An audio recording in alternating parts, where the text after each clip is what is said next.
Shalom adik-adik, puji Tuhan kita bisa kembali bertemu dalam ibadah online sekolah Minggu Agape.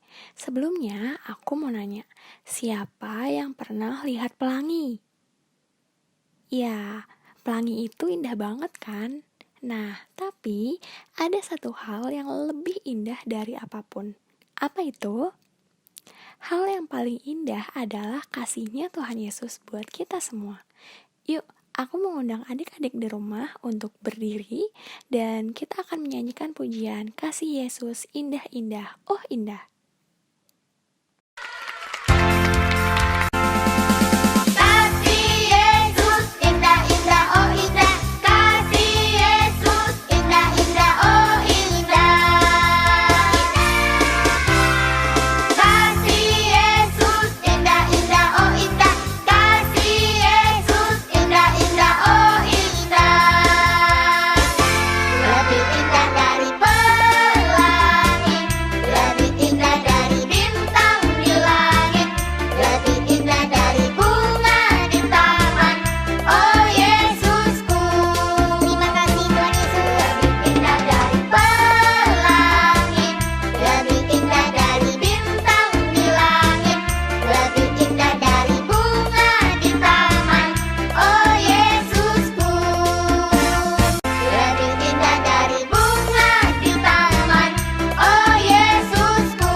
Saat ini kita mau mendengarkan firman Tuhan yang akan disampaikan oleh Koko Franz tentang kepompong dan semut.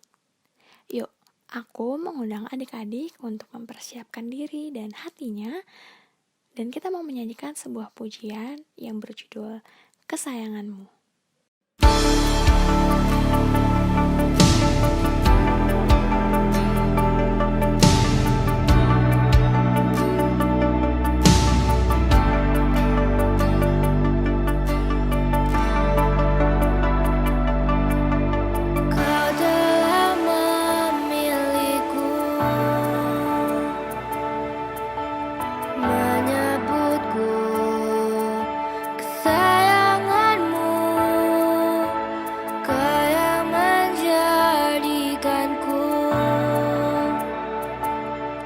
Sebagai anakmu memanggilmu Bapa,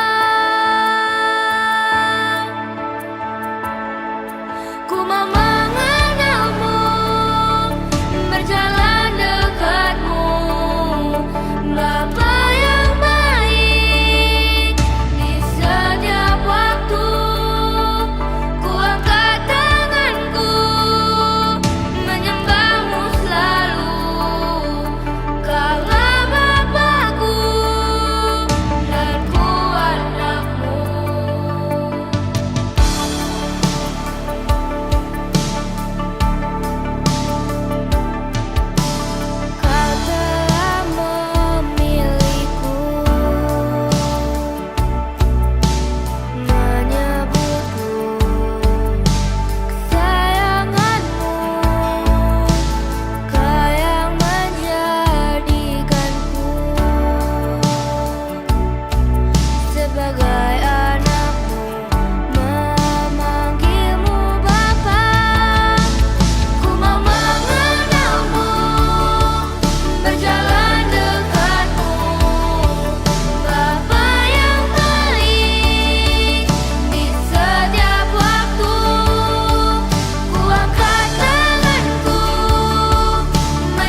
Sebelum mendengarkan firman Tuhan, aku mengundang adik-adik untuk bersatu di dalam doa.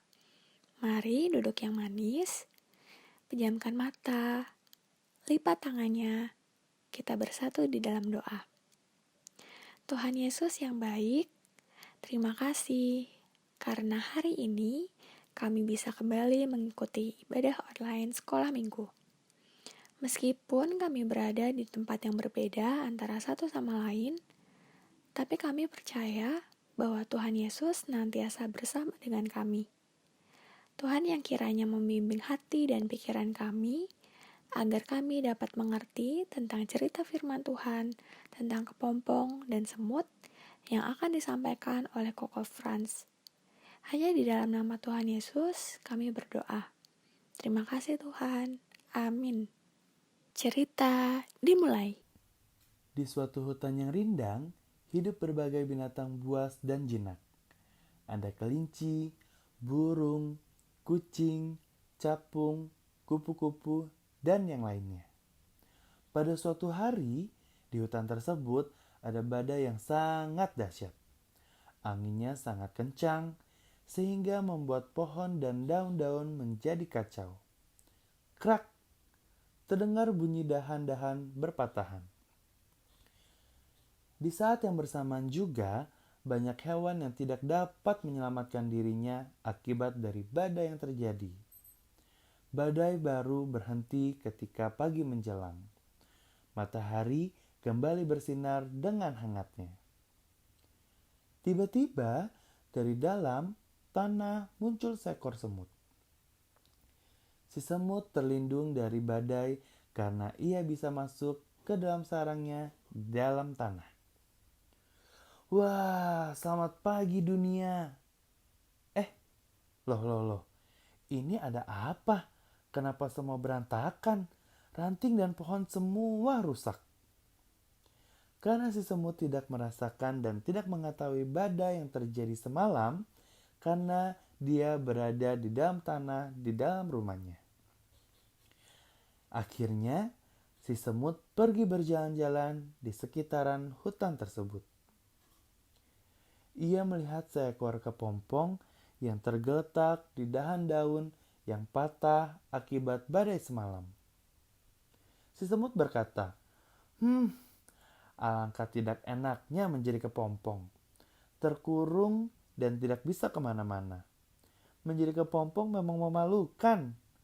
Coba lihat aku, bisa pergi kemana saja yang aku mau. Ejek si semut kepada kepompong.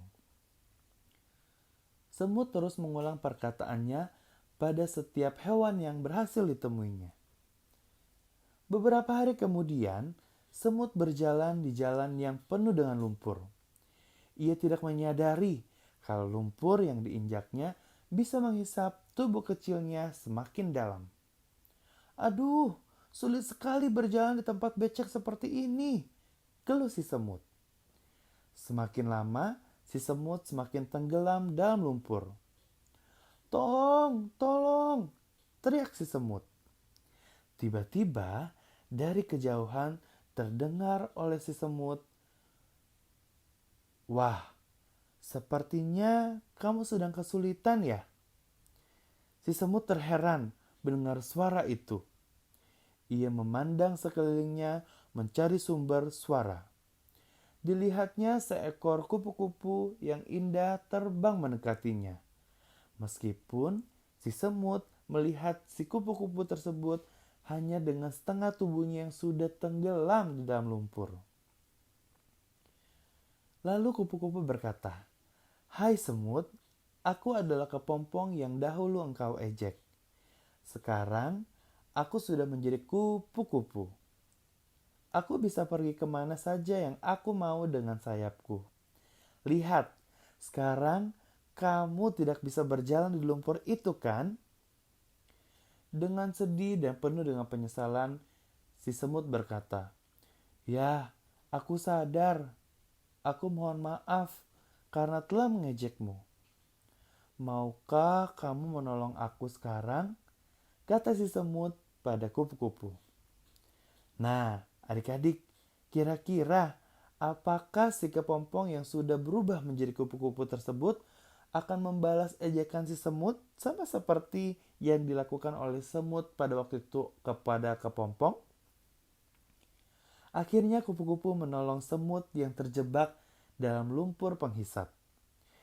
Tidak berapa lama, semut terbebas dari lumpur penghisap tersebut. Setelah terbebas, semut mengucapkan terima kasih kepada kupu-kupu. Kupu-kupu berkata, "Tidak apa-apa, memang sudah kewajiban kita untuk menolong yang sedang kesusahan, bukan?" kata si kupu-kupu. "Karenanya, kamu jangan mengejek hewan lain lagi ya, karena setiap makhluk pasti diberikan kelebihan dan kekurangan oleh Tuhan, Sang Pencipta kita."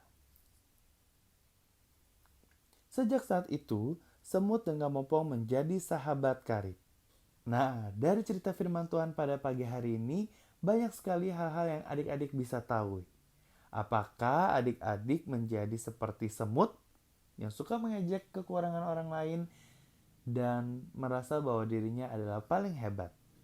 Atau adik-adik sudah berubah seperti kepompong yang telah menjadi kupu-kupu yang selalu menolong orang-orang di sekitar yang membutuhkan pertolongan kita, termasuk musuh-musuh kita atau orang yang menyakiti kita.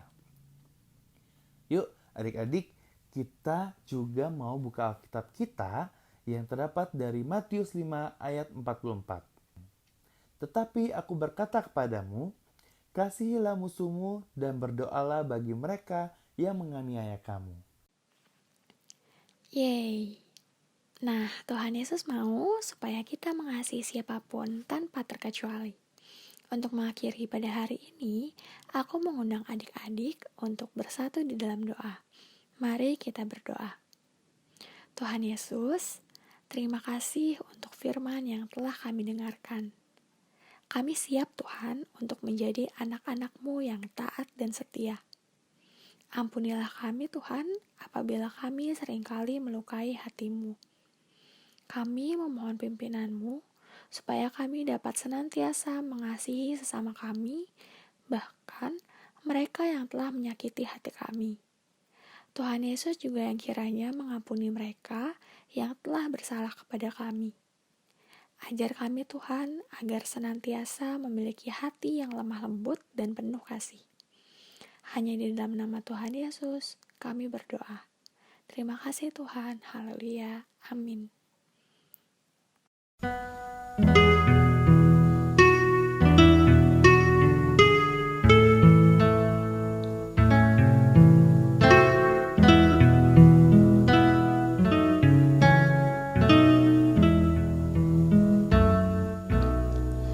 Bapa